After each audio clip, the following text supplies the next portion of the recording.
Sure. I will choose my own path. 4 seconds, it will be an Arlet. Roam? Yeah, Arlet roam for Finn. Oh boy. Not the best of win rates. Power hero. Power hero, you can say that. Maybe in the playoffs it'll be different, right? But in the regular season, Finn has always failed on this Arlet pick. Notoriously, Beloyski laughed at him after a final slash flicker combo. I saw that clip. Yeah, that clip was everywhere. So we'll see if he will be able to find that redemption in the most important game for him, at least this season so far. Oh boy. People learn from their mistakes. People go stronger from their mistakes. What doesn't kill you makes you stronger. And that's been absolutely true for Rrq so far. And it's crazy, right? Like how everything has built up to this, the win streak, the history, the fact that Rrq are here because of Geek Fam. Now we're finally at the final deciding game. Let's see what happens. You can't go back from this. There's nowhere to run. There is nowhere to hide. Go big or go home for the final game in this best of 5 series.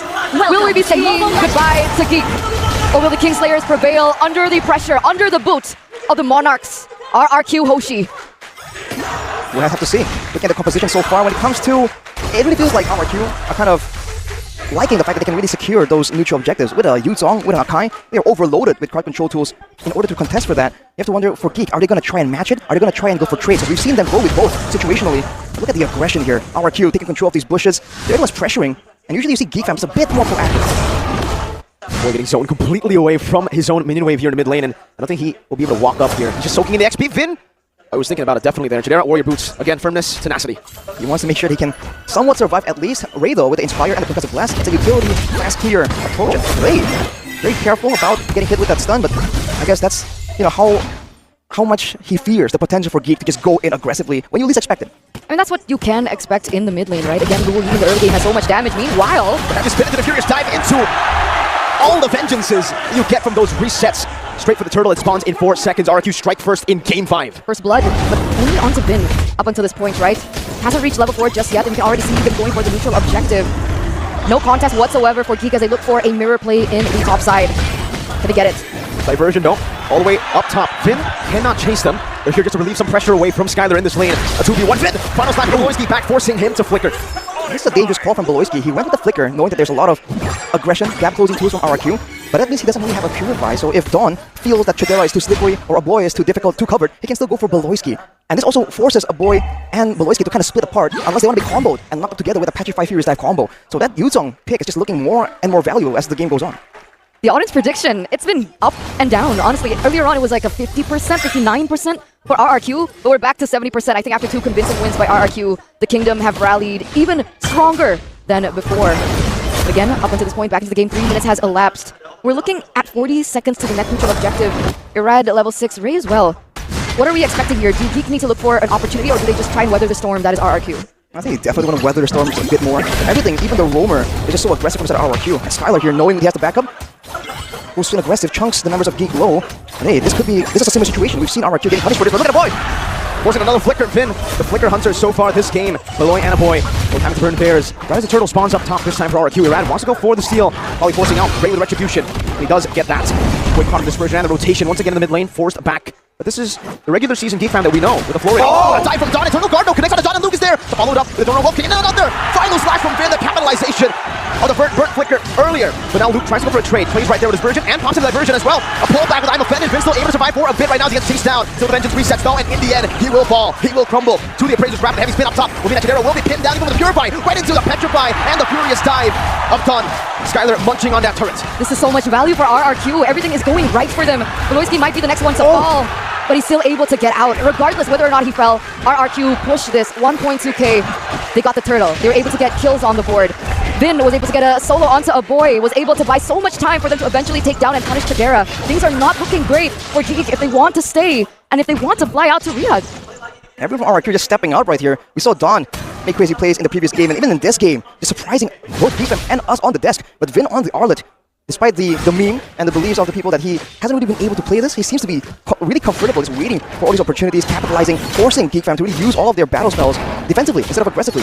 And immediately they rotate towards jungle. They are playing this so calculatively. Ray with the taunt, now I'm offended as well, trying to main out that heavy spin. Irad saving it to the very last second and is able to escape. Great trade of spells here for Rrq. They went for that play very, very early on. They kind of shut down Ray so they can really get the more guaranteed neutral objectives. By all means, in the previous 2 games, the fact that they were able to get those lords so decisively is a big part of why they were able to actually find success and win against Geek Fam. But look at this diversion. Back shot. We're gonna look for a little bit more of time here.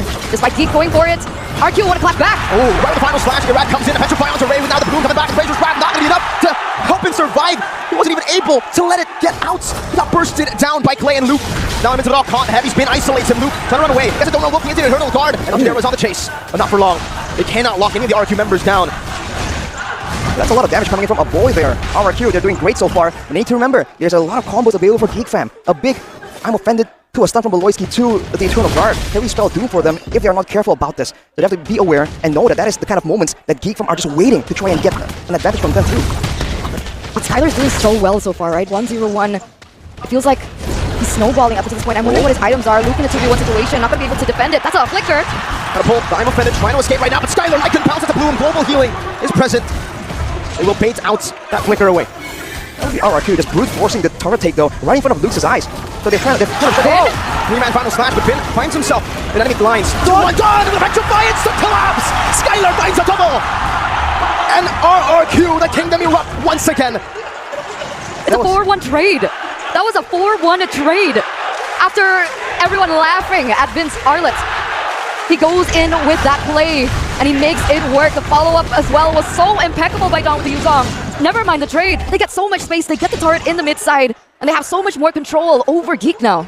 The fact that Vin started the whole sequence, burns all the battle spells, all the counter-engage tools, and Dawn immediately identifies it. The Dawn comes in, lands the tail on two members, just deleting them. With all this pressure, Rrq can go for it, but I wonder if they're still cautious of whether Geek Fam are waiting for some kind of opportunity. They put Vin in between the Lord and Geek Fam. It might just be a free one for Rrq. But despite everything, right, Ray has still kept up with the farm, also at level 11 right now. But then they don't want to go for the risk. They're not going to go for the contest. This is a perfect Turtle and Lord take, by the way, from Rrq. So difficult for Geek Fam right here. Look at the items as well. Skylar with the Sea Halberd. It's going to be doing a lot of damage to Ray and Luke.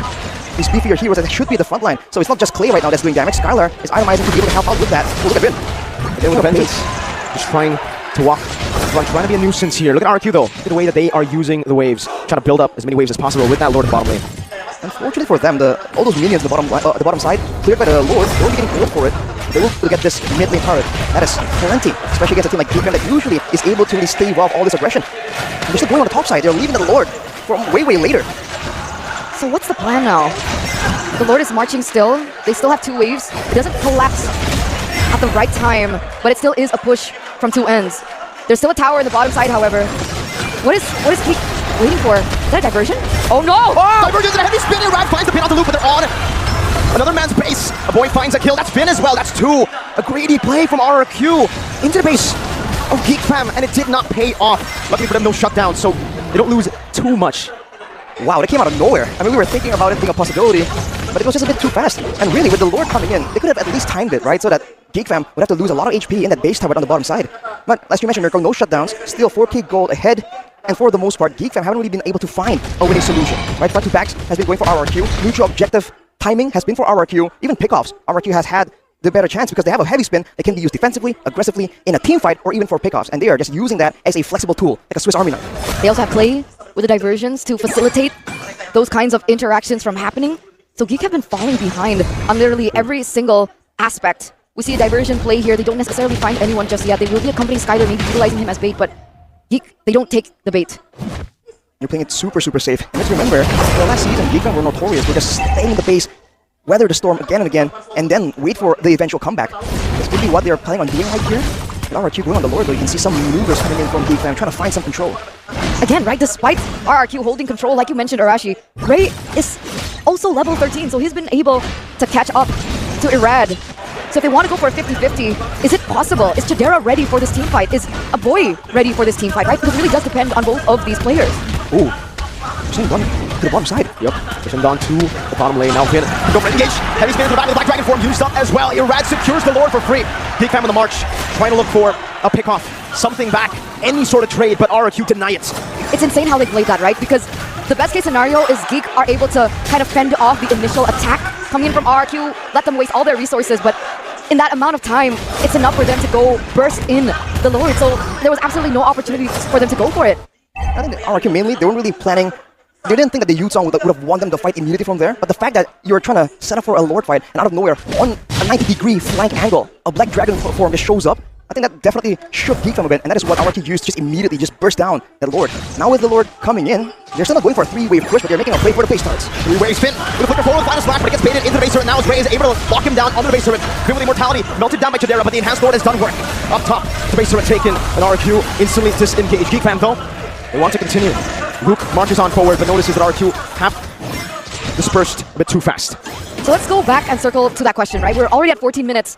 Can Geek defend this? Do they have enough in Chidera, and do they have enough in a boy? Chidera and a boy? I mean, Chidera can shred down the Lord if it's being used. A boy can clear relatively well, and with the Eternal Guard being an extra factor in the fights, I think we're looking, like you mentioned, Eternal, like you predicted, at a very, very long game, potentially.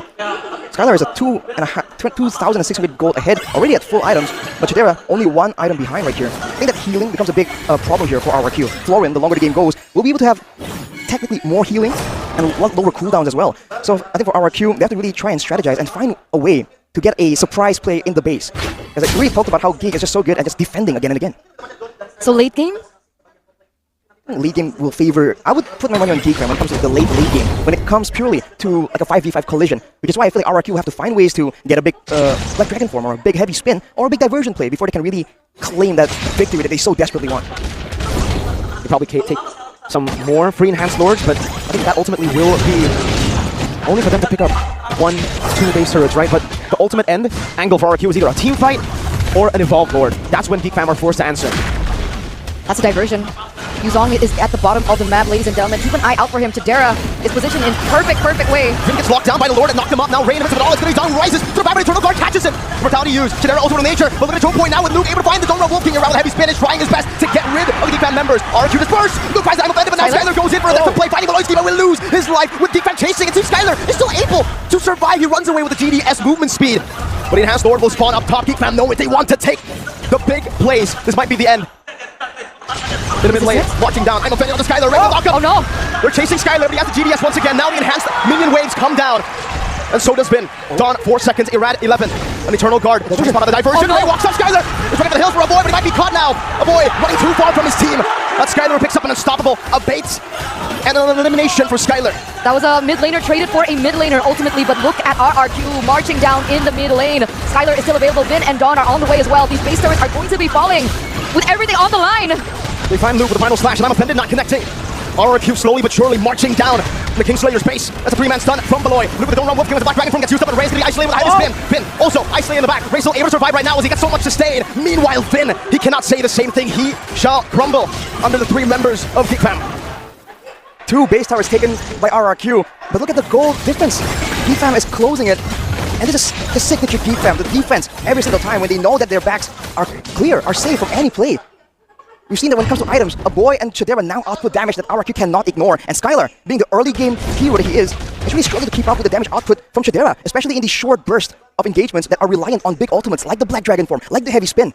With 2 base towers, they can still go for a great play, a diversion maybe for a big flank, or just go for the Lord. But now it's getting scarier and scarier, less guaranteed as the seconds go by.